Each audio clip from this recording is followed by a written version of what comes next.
He looked me dead in the eyes at his own wedding and chose her. My son, the boy I raised for 15 years alone. He called his stepmother his real parent. I ran home, my heart shattered, only to find a package.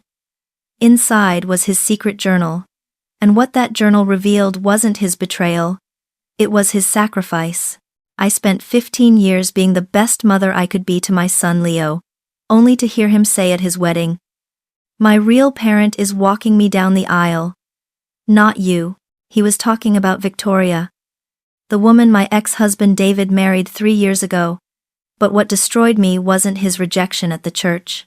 It was what I found in the unmarked package waiting at my doorstep when I got home. My name is Elena Bridgewater, and I'm 48 years old. For the past 15 years, I've been a single mother to my son Leo, who just turned 23 last month. I run a small bakery here in our cozy Oregon town, the Bridgewater Bakehouse, the same one my own mother helped me open after David left. It's the kind of place where everyone knows your order, where people still bring pies when someone's sick, and where secrets have a way of rising to the surface, just like yeast. Leo is my only child. My whole world since the day he was born.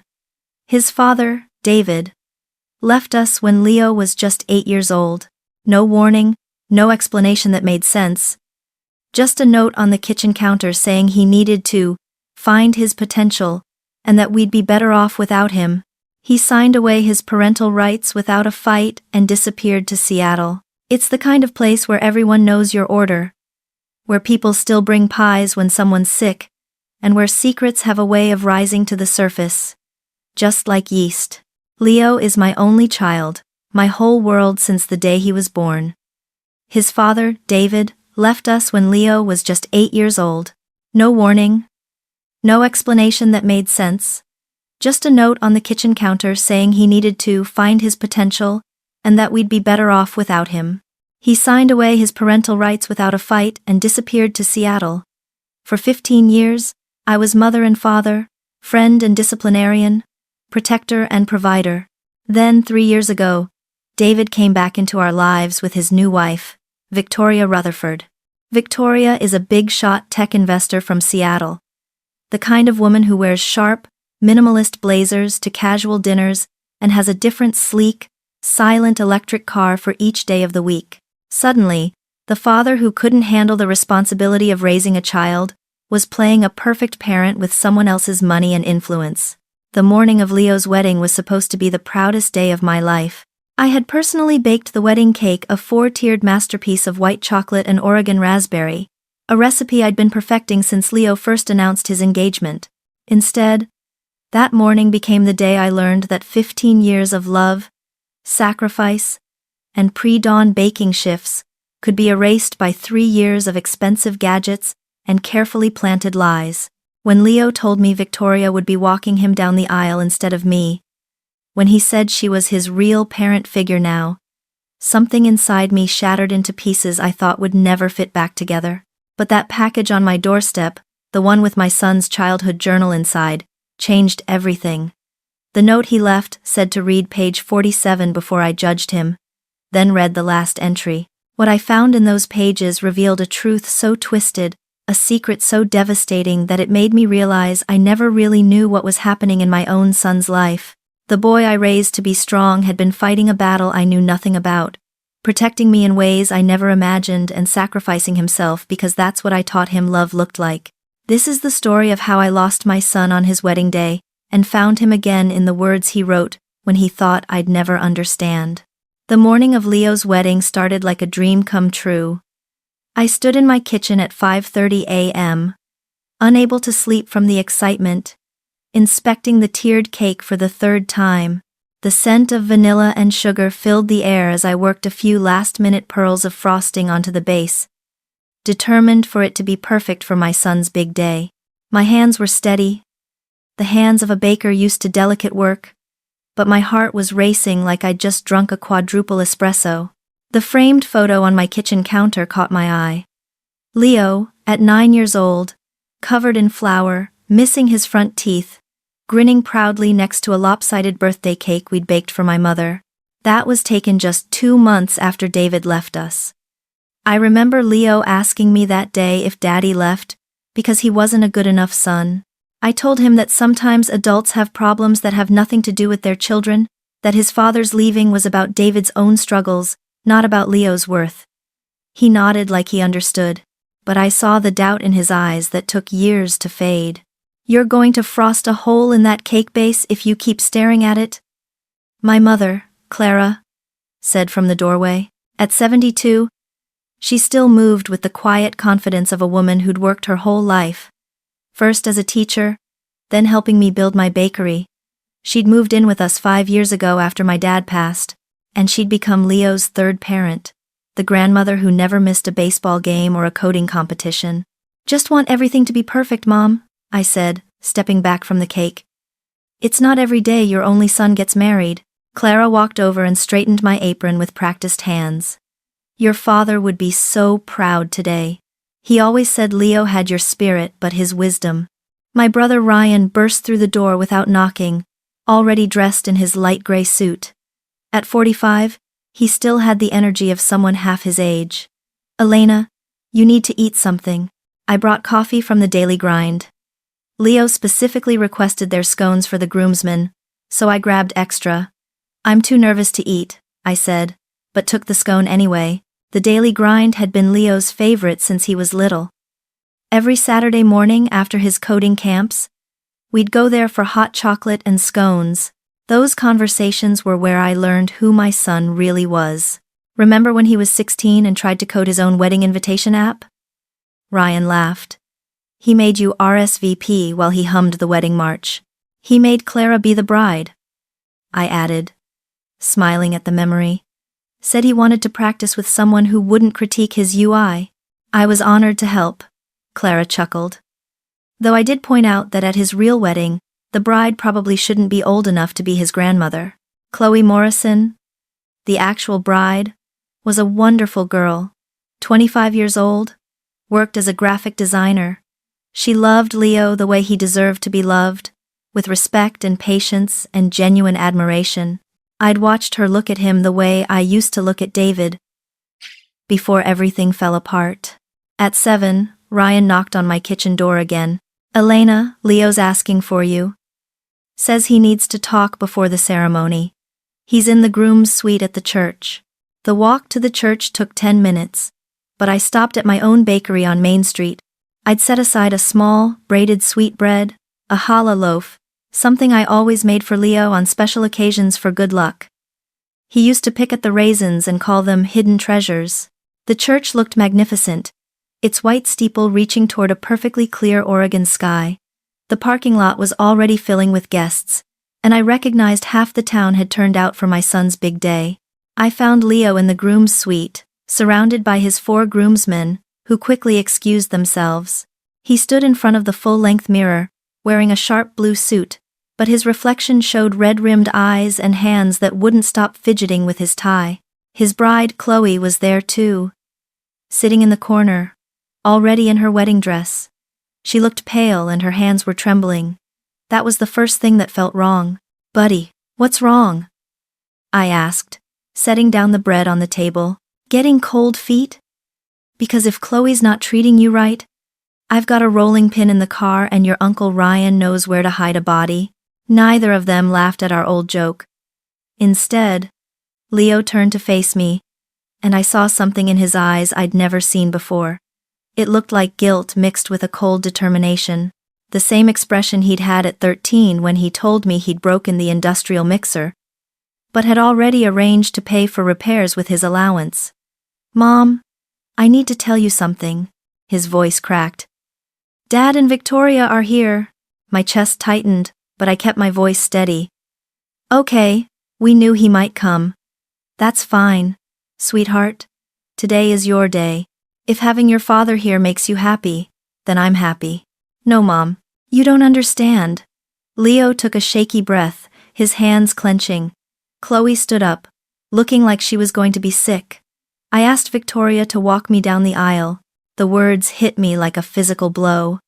The room seemed to tilt, and I had to grab the back of a chair. What? Leo? I don't. We've been planning this for months. We practiced our dance last week. That's a mother-son tradition. She's my real parent figure now. The words exploded from him with unexpected venom. She's been there for me these past 3 years. She paid for this entire wedding, the flowers, the venue, the catering. She got me my job at her firm's tech division. She's the one who's actually supporting my future. Supporting your future? My voice rose. Leo, I raised you. I was there every single day when your father abandoned us. I taught you to ride a bike. I stayed up all night when you had pneumonia. I drove you to every coding camp, every robotics competition. I was the one who held you when Sarah Chen broke your heart junior year. I read every college application, moved you into your dorm room. Maybe he left because you were overbearing. Leo's eyes blazed. Victoria doesn't hover. She doesn't guilt-trip me about every decision. She doesn't just bake things. She treats me like an adult, not like a fragile little boy who can't take care of himself. Each word was a dagger. Bake things. I thought about the bakery I'd built from nothing, the business that had paid for every one of those coding camps and college applications. My mother, Clara, appeared in the doorway, having heard the raised voices. Her face was flushed. What in heaven's name is going on here? Grandma, please take Mom home, Leo said coldly, not even looking at Clara, keeping his hard gaze fixed on me. Victoria is walking me down the aisle. That's final. I don't want any drama. This is my wedding, and I get to decide how it happens. Ryan grabbed my arm as he rushed in behind Clara. Elena, don't make a scene. Not today. Think about what people will say. I looked at my son, the stranger wearing Leo's face, speaking with Leo's voice, but saying words that Leo would never say. The little boy who used to crawl into my bed during thunderstorms, who made me Mother's Day cards every year, even through college, who called me his hero at his high school graduation, was now looking at me like I was an inconvenience. If that's what you want, I said, my voice hollow. I looked at the braided bread I'd brought, now sitting uselessly on the table. I hope Victoria does a better job in 2 hours than I did in 15 years. I didn't stay for the ceremony. Clara drove me home in her old sedan, the one with the rattling dashboard. Neither of us spoke. The roads were empty. Everyone already at the church to witness my son choose another woman to fill my place. That's when I saw it. A package on my doorstep. No shipping label, no return address. Just my name, written in Leo's distinctive, neat handwriting. Clara drove me home, but I don't remember the 10-minute drive. My mind was a fog of Leo's words. She's my real parent figure now. Maybe he left because you were overbearing. She doesn't just bake things. That one stung the most. My bakery wasn't just my job. It was my sanctuary. It was the brick-and-mortar proof that I could rebuild a life for us from flour and sugar after David had shattered it. We pulled into my driveway at 9:15 a.m. The house looked different, like it knew everything had changed. Clara frowned as she shifted the car into park. Want me to stay, Elena? We could open that bottle of wine we were saving. Pretend this morning never happened. No, Mom, I need to be alone for a while. She squeezed my shoulder, her eyes filled with a sad understanding she couldn't possibly possess. Not yet. She drove away, and I stood there holding the package for a full minute before going inside. The house felt too quiet. Usually on a Saturday morning, I'd have music playing, the mixers whirring with the first test batch of the day, maybe the smell of fresh bread still lingering, but today, the silence was deafening. I poured myself 3 fingers of brandy, the good stuff I'd been saving for Leo's wedding toast, and sat down at the kitchen table. The package felt heavier than it should. I opened it with a kitchen knife. Inside was Leo's childhood journal, the blue one with the little lock and tiny key that I'd given him for his 10th birthday. He'd picked it out himself at the local bookstore, running his fingers over the embossed spaceship on the cover.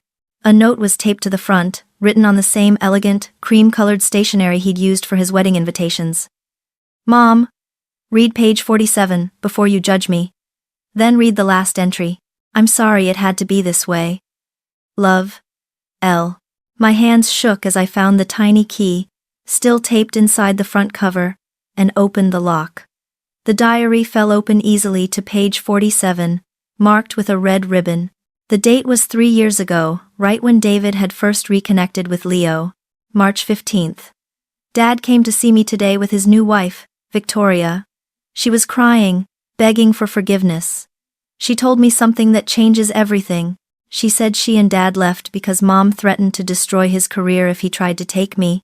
She showed me old emails where Mom's lawyer promised to prove he was an unfit father because of his instability right after the separation. Victoria says Mom manipulated the whole situation to keep me from him. She showed me documents, legal papers with Mom's signature. I don't know what to believe anymore. The mother I love would never do this. But the evidence is right there in black and white. I nearly dropped the journal. This was completely fabricated. I'd begged David to stay, offered counseling, offered to move anywhere he wanted. I'd never hired a lawyer until he'd already been gone for 6 months and I needed to formalize custody. He'd signed away his parental rights voluntarily, without any pressure from me. I'd even offered him generous visitation, which he'd declined, saying it was too painful. I flipped through more pages, my heart breaking with each entry. David and Victoria had been systematically poisoning my son against me. There were lies about me hiding money from Leo's college fund, about me threatening David's parents to keep them away, about me sabotaging David's attempts to reconnect earlier. Each lie was wrapped in just enough twisted truth to sound plausible. Victoria's name appeared over and over. Victoria taking him to fancy tech conferences in Seattle. Victoria teaching him to drive her Tesla. Victoria promising him a senior position in her company. Offering to pay for a lavish wedding that would make up for all the years he missed out on. Every entry showed her stepping into roles I'd already filled, but with more money and flash. The pain in my chest was so sharp, I thought I might be sick. It wasn't just that she was buying his affection. It was that she was making him believe my 15 years of sacrifice were, in fact, 15 years of selfish manipulation. My son believed I was the villain. I refilled my glass. The brandy doing nothing to dull the ache. I had raised him to be smart, to see through people. How could he have fallen for this? How could 3 years of luxury undo 15 years of love? I turned to the last entry, my hands clumsy with grief, almost afraid of what I would find. It was dated yesterday, the night before the wedding. The handwriting was different, more urgent, the pen strokes digging into the paper like he'd been racing against time to get the words down. Wedding Eve. Mom will read this after tomorrow, and I need her to know the truth. Every word I'm about to write is real, not like the lies that fill the earlier pages of this journal. I know Dad and Victoria lied about everything. 2 months ago, I found the real divorce papers. I was at Victoria's home office in Seattle, looking for a charging cable, and I saw a file box labeled Bridgewater. The truth was right there in the original custody documents. Dad abandoned us. He signed away his rights without a fight. There were no threats from Mom, no lawyers attacking his character, no manipulation, just a man who chose to leave his 8-year-old son and never looked back. Until he found a rich wife, who made him feel like he could play family again. But here's what Mom doesn't know. What I've been carrying alone for the past year. Victoria has been threatening me. Last year, I went to a bachelor party for my friend Mark in Seattle. Someone put something in my drink. I woke up in a hotel room with no memory of how I got there. Victoria was there, with her business partner, and they had photos, horrible, compromising photos of me that I don't even remember being taken, photos that would destroy everything if they got out. Victoria showed them to me 3 months before my wedding. She said if I didn't play along with this charade, if I didn't publicly choose her over Mom, if I didn't let her walk me down the aisle, she would send those photos to Chloe's family the morning of the wedding. Chloe's father is a federal judge. Her mother runs one of the biggest charities in Oregon. They are deeply private, conservative people. They would never let their daughter marry me if they saw those pictures. My software development career would be over before it started. Every job application, every background check, those photos would surface. Victoria made that clear. But it gets worse, Mom. Victoria wants to humiliate you because you represent everything she's not. You're a real mother who earned her son's love through sacrifice and presence, not through money and manipulation. This whole wedding, making you watch another woman walk me down the aisle, is her twisted victory lap. She actually told me that breaking your heart would be the highlight of her year.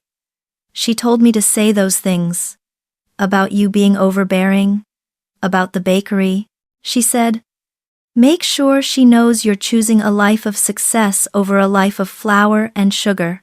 The glass slipped from my hand and shattered on the floor. My shock was replaced by a cold, white-hot rage I hadn't felt since David first left. My son wasn't a traitor. He was a victim. And he had been protecting me. I sank to the kitchen floor, my hands shaking so badly I could barely hold the journal. The broken glass from the brandy snifter lay a few feet away, but I didn't even register it. My son, my poor, brave son. He had been enduring this nightmare alone, all while I was worrying about frosting techniques and seating charts. I forced myself to keep reading, needing to know the rest. Here's what Victoria doesn't know. I've been playing a longer game. 3 weeks ago, I hired a private investigator. I used the money from Grandma Clara's inheritance, the money you helped me invest in those tech stocks right after college.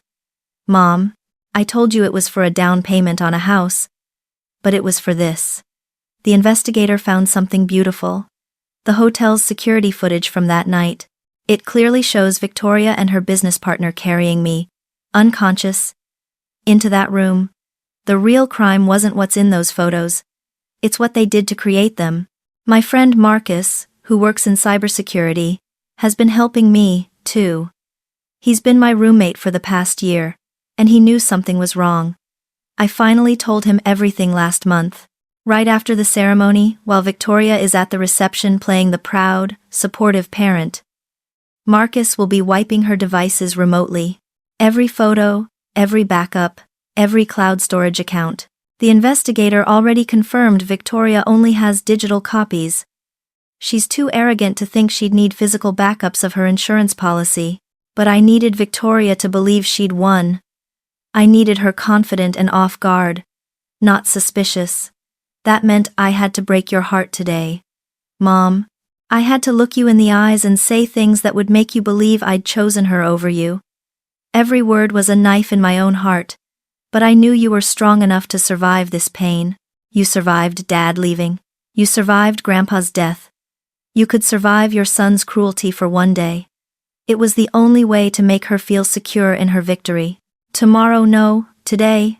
By the time you read this at the reception, after her leverage is destroyed, I'm going to expose everything. Marcus helped me set up a presentation. It's cued to play on the main projector screens right when Victoria is expecting the parent-child dance. Instead of a dance, she's getting the evidence. The hotel security footage. The threatening texts she sent me. Audio recordings I've been making for the last 2 months, where she describes her plan to humiliate you, to finally put that small-town baker in her place. Our entire town, all our friends, all of her business associates from Seattle. They will all see who Victoria Rutherford really is. I was sobbing now. But they weren't just tears of sorrow. They were tears of fierce, overwhelming pride. The little boy I'd taught to play chess, the teenager I'd encouraged to join the debate team, had just laid the most devastating trap I could imagine. He hadn't just endured. He had planned. He had strategized. He had used his enemy's arrogance against her, just as I'd always taught him. He hadn't just baked things. He had built a fortress of love and sacrifice, and he had learned to defend it. My eyes scanned the last few lines of the journal entry, my heart pounding against my ribs like it was trying to escape. Chloe knows everything. She's been my rock through this nightmare. She was there, in the groom's suite, and she played her part perfectly, acting devastated. She wanted to confront Victoria herself months ago, wanted to tell her judge, father, and let the legal system handle it.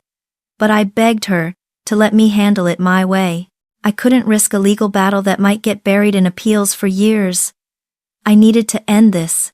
I needed Victoria to be exposed publicly, completely, so she could never, ever hurt us again. It's killing Chloe to watch this happen, but she trusts me. Mom, you were never overbearing. You were loving. You were never controlling. You were protecting. Every boundary you set, every time you checked in, it came from love, not possession. Every scone, every loaf of bread, every single thing you just baked was an act of love. Victoria was right about one thing. I am choosing a life, but I'm choosing the life you gave me, built on the foundation of strength and integrity you taught me. You didn't raise a son who forgot 15 years of sacrifice. You raised a son who learned from the best how to protect the people he loves, even when it costs everything. By the time you read this, it will almost be over. Check your phone at exactly 8 p.m. Your brother, Ryan, will send you something you need to see. Forever, your son, Leo. P.S. There's one more thing, Mom. I'm pregnant. Okay, well, Chloe is, but I'm part of it. 3 months along. We haven't told anyone yet, because we wanted to wait until after the wedding. Until this was all over. It's a girl. Chloe and I already picked the name. Elena Clara Morrison. She's going to grow up knowing exactly what kind of woman her grandmother is. The real one. The one who taught me that love means sacrifice. I couldn't breathe. A granddaughter. Elena Clara. I was going to be a grandmother. I held the journal to my chest, my body shaking with the force of a dozen emotions. Shock, rage, relief, and a profound, bottomless love. My son, my hero. I looked at the kitchen clock, its ticking suddenly thunderous in the silent room. 7:59 p.m. As if summoned by the journal itself. My phone buzzed on the kitchen table at exactly 8 p.m. My hands were still shaking as I picked it up. My brother Ryan's name appeared on the screen with a video message. I clicked play. The video was unsteady, clearly filmed in a panic. But I could see the reception hall. It was filled with 200 guests, and I could see Leo, standing at the microphone on the stage, in his sharp blue suit, his voice clear and strong. Beside him, Chloe held his hand, her face resolute. And now, Leo was saying, his voice echoing over the stunned silence of the crowd. For a special presentation I'd like to dedicate to my real parent figure, Victoria Rutherford. Behind him, the large projection screen meant for displaying wedding photos flickered to life. But it wasn't showing photos. It was showing screenshots of text messages. Victoria's number. Clear at the top. You'll do what I say or everyone sees those photos. Your precious mommy can't save you from this. Then, the security footage began to play. The grainy, time-stamped footage filled the screen. 2:47 a.m. It was unmistakable. There was Victoria, her sharp features illuminated by the hotel hallway's fluorescent lights, and another man I didn't recognize, carrying Leo between them. My son was limp, his head lolling back, completely unconscious as they fumbled with a key card and dragged him into a hotel room. A collective gasp sucked the air out of the reception hall. Ryan's phone camera, though shaky, panned to the crowd. People were standing up from their seats, covering their mouths in shock. I saw Chloe's father, the judge, his face a mask of thunder. This woman, Leo announced, his voice carrying over the stunned silence, tried to blackmail me into betraying my mother. The video on Ryan's phone cut back to the main screen, now showing a recording of Victoria's own voice. It was an audio file, playing over a black screen. Breaking her heart would be the highlight of my year. Victoria's voice sneered. Make sure she knows you're choosing a life of success over a life of flour and sugar. She wanted to break the heart of the woman who raised me alone for 15 years. Leo continued, his voice shaking with controlled rage, who never missed a single moment of my life, who taught me what real love looks like. She wanted to humiliate the woman who built a life for us from scratch, with her bare hands, while my own father, her husband, Leo gestured toward David, who sat frozen at the head table, his face white as paper, his hands gripping the edge of the table. While her husband, my father, watched. The camera panned to Victoria. Her initial confusion had curdled into a mask of pure, reptilian fury. She lunged toward the microphone, her face purple. "You little bastard, you're lying, that's fake, I'll destroy you." But Leo's groomsmen, along with Chloe's two brothers, formed a solid wall between him and Victoria. Blake, the best man, simply put a hand on her shoulder and said, "I'd sit down if I were you, Victoria. They're already here." As if on cue, the reception hall doors burst open, and two police officers moved purposefully through the crowd. My brother's video explained in a text overlay. Leo filed the blackmail and assault report this morning, right after he said those horrible things to you. He timed the police arrival for 8 p.m. As they reached the head table and placed Victoria in handcuffs, she started shouting about her lawyers, her connections, how she'd destroy everyone in this room, how Leo was nothing but a pathetic mama's boy. The crowd just stared in disgust. David, her husband and my ex, didn't move. He didn't defend her. He didn't look at Leo. He just stared at his empty plate as his new life was dismantled. The video zoomed in on Leo. He looked exhausted but relieved. He looked directly at the camera Ryan was holding, as if he knew his message would find me. Tears were streaming down his face, but his voice was steady. "Mom," he choked out. "If you're watching this, please come back. This reception doesn't mean anything without you. You've walked beside me every step of my life. It's only right you're here for this one. I love you, Mom. I'm so sorry for what I had to do." The video ended. I was on my feet, the journal clutched in my hand. My mother, Clara, was already grabbing her car keys from the hook by the door, her face set. "Come on, Elena," she said, her voice fierce with a pride that matched my own. "Your son needs you. They need son of way. Your son needs you." We drove back to the church in a silence that was the complete opposite of the one that morning. This silence wasn't empty. It was full. It was vibrating with understanding, with pride, and with a love so fierce it made my chest ache. My son had carried this burden alone to protect me, to protect his future with Chloe, and to protect his own integrity. He had let me think he'd betrayed me rather than risk Victoria destroying them. He trusted that our 15 years of love was a foundation strong enough to withstand one day of orchestrated cruelty. 20 minutes later, I walked into that reception hall. The police were gone. Victoria and David were gone. The room was buzzing. The crowd parted like the Red Sea. Leo saw me from across the room. He ran. He didn't care about the guests. He didn't care about his suit. He just ran to me, and I ran to him. He crashed into my arms, holding on to me with the same desperate strength he had as a little boy when he'd wake up from a nightmare. "I'm so sorry, Mom. I'm so sorry for what I said. The bakery. You. I didn't mean any of it. I was just saying what she told me to say." I pulled him into my arms, holding my 2-3-year-old son. My hero, the way I had when he was little, and the world felt too big. "You protected me," I whispered into his hair, my own tears soaking his suit jacket. "Just like I've always protected you. That's what family does. You did everything right, Leo. Everything." He pulled back, his eyes shining. "The baby, Mom. I wanted to tell you first, but with everything happening, I couldn't risk Victoria using that, too. A granddaughter, Elena Clara." I finished for him, laughing through my tears. I read the note. Poor girl is going to have a lot to live up to. Chloe approached us then, her wedding dress swishing, her hand extended. When I let go of Leo, she pulled me into a fierce hug. "Mr. Bridgewater," she said, her voice thick with emotion. Oh God, Thank you. Thank you for raising the man I love. He saved us." Her father, the judge, was right behind her.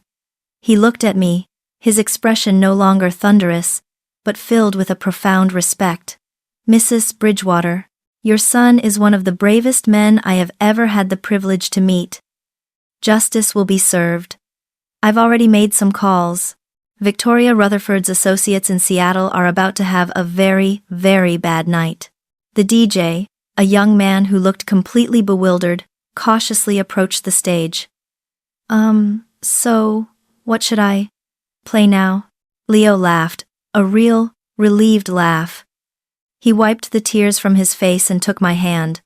Mom, he said, pulling me toward the dance floor. Chloe and well, I practiced a mother-son dance for today. The DJ has the song ready, whenever you are. As the opening notes of I'll Be There by the Jackson 5 began playing the same song I'd sung to him as a lullaby. The one we danced to in our kitchen when he was 5. Standing on my feet, Leo took my hand. I kept one page from the journal, he whispered as we swayed. The entire room watching us, many of them in tears. The one where I wrote that you're not just my mother. You're my hero. That's never been a lie. Not for a single second. The story made headlines across Oregon and even up into Washington. Tech investor arrested at stepson's wedding for blackmail. Victoria faced a mountain of charges, not just for the blackmail, but for the assault, thanks to the hotel's security footage and the toxicology report Leo had filed. Her business partners, desperate to distance themselves from the scandal, forced her out. She lost her tech empire in the legal battles that followed. Her reputation shattered as completely as she had tried to shatter my family. And David, my ex-husband? He disappeared again, just as he had 15 years ago. He left Victoria, left Seattle, and this time, left only a brief, emailed apology to Leo, filled with excuses and self-pity. He was a man defined by his absence. A hollow space, where a father should have been, but none of that mattered to me. Their downfall wasn't my victory. My victory was in that reception hall, dancing with my son. 6 months later, when Elena Clara Morrison was born on a snowy December morning, Leo handed her to me first. He and Chloe were exhausted, but their faces were lit with a kind of joy I hadn't seen since before their ordeal began. Meet your grandma, little one, Leo whispered, his voice thick with emotion as I took the tiny, perfect bundle. You're going to love her. She's the strongest woman I know. Holding my granddaughter, my namesake. I looked at my son, and I finally understood everything. That's what I learned from this whole experience. Being a parent means sometimes your love gets tested in ways you never imagined. Sometimes it means letting your heart shatter into a million pieces, because your child needs you to be strong enough to break. Leo knew I could survive his rejection because he'd watched me survive everything else life threw at us.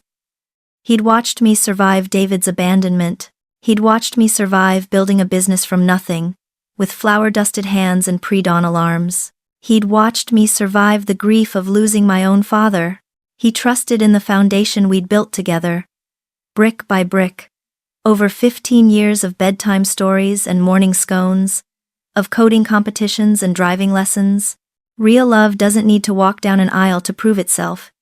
It proves itself in the quiet moments, the daily sacrifices, the showing up when showing up is all you have to offer. Victoria thought she could buy in 3 years what I had built in 15. She thought money could replace memories, that tech industry connections could erase a lifetime of presence. She thought baking things was a weakness, something small town and insignificant compared to her world of power and influence. She was wrong. My son didn't choose me in spite of how I raised him. He chose me because of it. Because I taught him that integrity is the one ingredient you can never, ever compromise on. Because I taught him that the best plans are laid with patience, and that you protect your family, no matter the cost. And that unmarked package on my doorstep? It wasn't just a journal. It was a love letter from a son to his mother, written in the language only we could understand. It was a battle plan, forged through years of inside jokes and shared tears and an unshakable trust. That trust saved us both. As I rocked my granddaughter, the smell of vanilla and sugar still clinging to my apron from the morning's baking, I knew that the strongest bonds aren't the ones that never get tested. They're the ones that survive the fire and, in the end, are the only things that truly matter.